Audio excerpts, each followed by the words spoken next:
you really want me on the team. What's your approach to recruitment? You want first place, come play with me. You want second place, go somewhere else. Like I would watch Magic play. I'd watch Michael play. And I would see them do these unbelievable things, and I'd say, you know, can I get to that level? I don't know, but let's find out.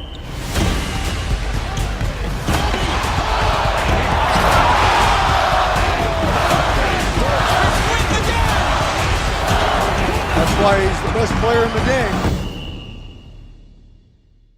Everything was done to try to learn how to become a better basketball player. Everything. And so when you have that point of view, then literally the world becomes your library to help you to become better at your craft. So because you know what you want, the world's giving you exactly the information you need to become better at it. Because you know what you're looking for.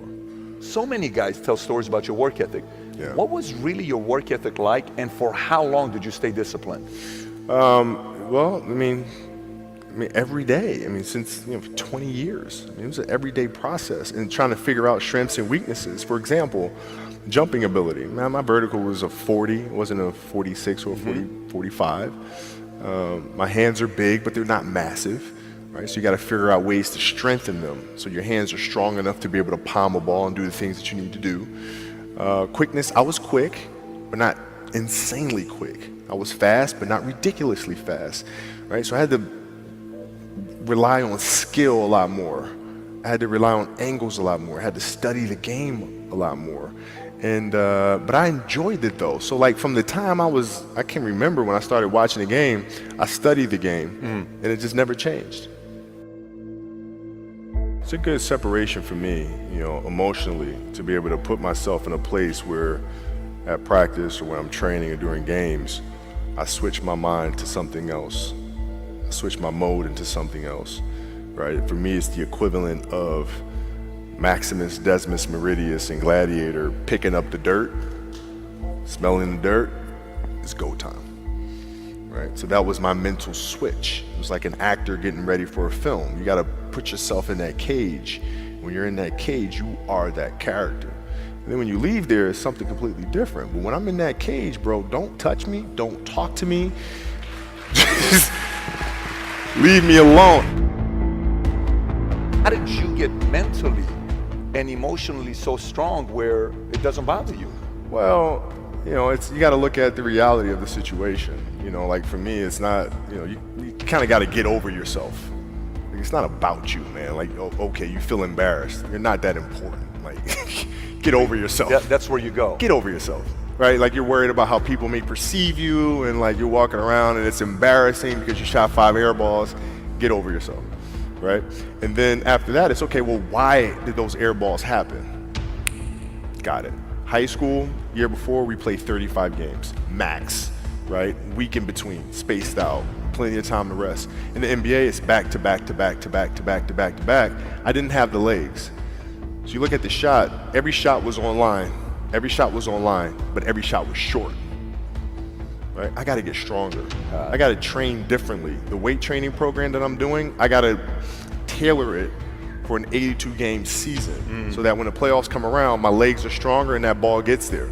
So I look at it with rationale and say, okay, well, the reason why I shot air balls is because my legs aren't there. I go, well, next year they'll be there. That was it. Done. Were there some names that you looked at and says, these 3 guys are as crazy as I am? At the time, I deal with what I've referred to as Goat Mountain. I went to Goat Mountain and I talked to Magic, Michael, Bird, Hakeem Olajuwon, Jerry West, Oscar Robinson, Bill Russell. So I would talk to them.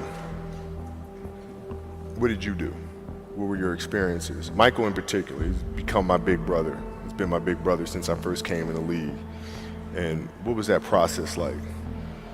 So I went to them and started understanding the ins and outs of the game and how they approach things and their level of detail and obsessiveness, and that's what I did.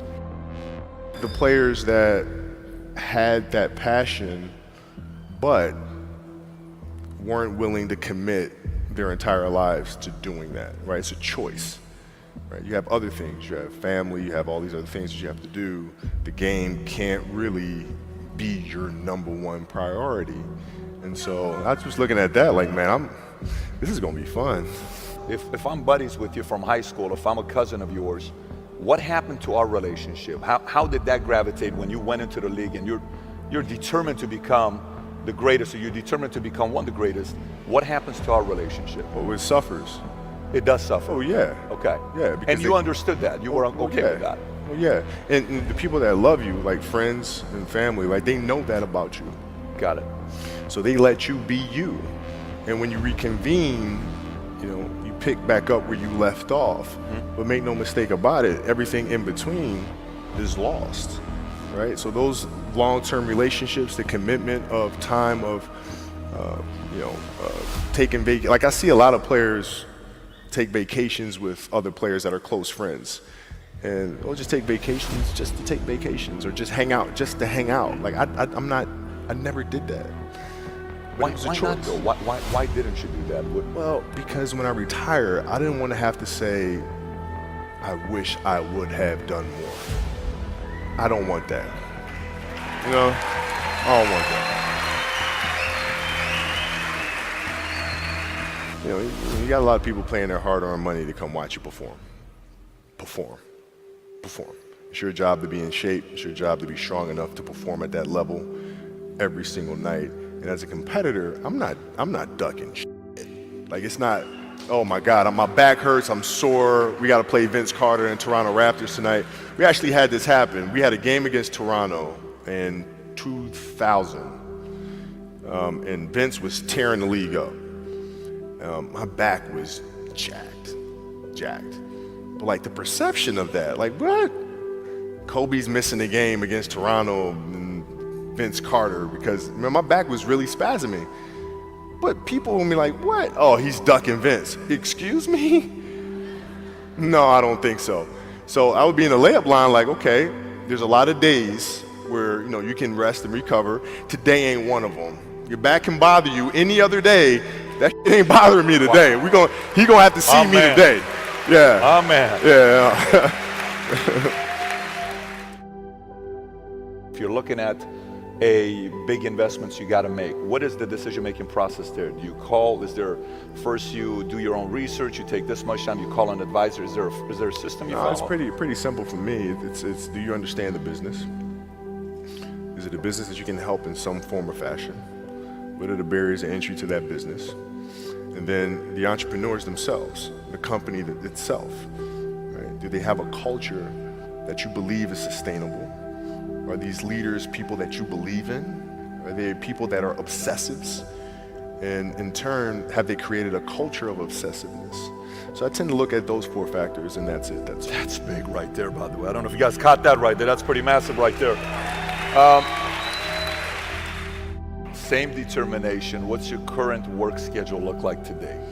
It's different because I personally am not writing every word of the novels.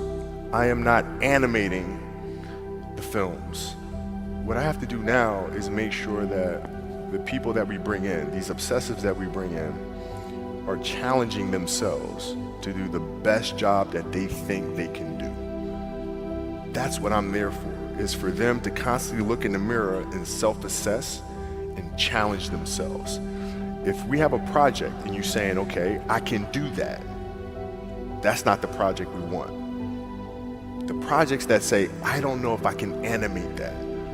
I don't know how to write that story. I don't know how to do that. Those are the things we want, because through that curiosity, you'll reach a level that you didn't think was possible. And so running the studio, that's what I'm doing.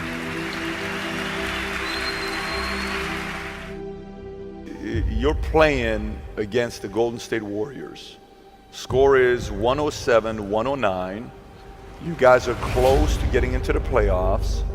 You know exactly what happens in the game. You go up, you're about to take your shot, and then all of a sudden, boom, Achilles happens, right?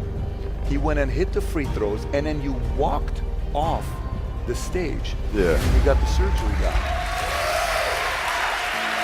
I went in the trainer's room, my kids are in there, and they're looking at you and stuff, and I'm looking at them, and I'm like, it's all right, Dad's gonna be all right. It'll be fine. It'll be all right. It'll be all right. It'll be all right. As a parent, you gotta set the example. You gotta set the example. This is another obstacle. This obstacle cannot define me. It's not gonna cripple me. It's not gonna be responsible for me stepping away for the game that I love. I'm gonna step away on my own terms. And that's when the decision was made that, you know what, I'm doing it. I'm doing it. You're a freaking beast, bro. Yeah,